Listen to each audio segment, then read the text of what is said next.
ఎంతో మంది యువకులకు స్ఫూర్తినిచ్చి ఒక గొప్ప సైన్యాన్ని నిర్మించిన మరో యోధుడు.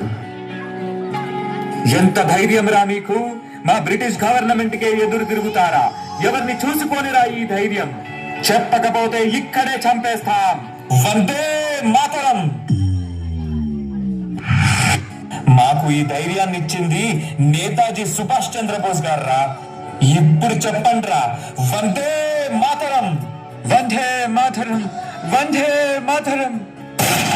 కంటి ముందు చావు కనబడుతున్నా, గుండెల్లో గుణపం తింపుతున్నా మా గొంతు నుండి వచ్చేది ఒకటే మాట, వందే మాతరం! మీలాగా ప్రాణ భయంతో దేశద్రోహం చెయ్యం రా.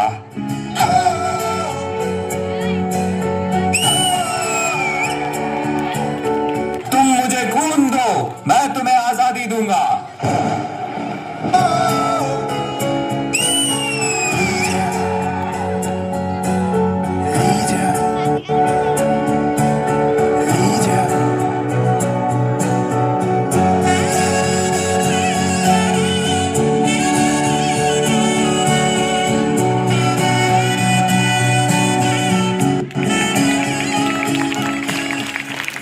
రక్తపాతంతో పోరాడటం కంటే శాంతియుతంగా పోరాడటం అనే మార్గాన్ని చూపించారు ఒక్కొక్క నాయకుడు.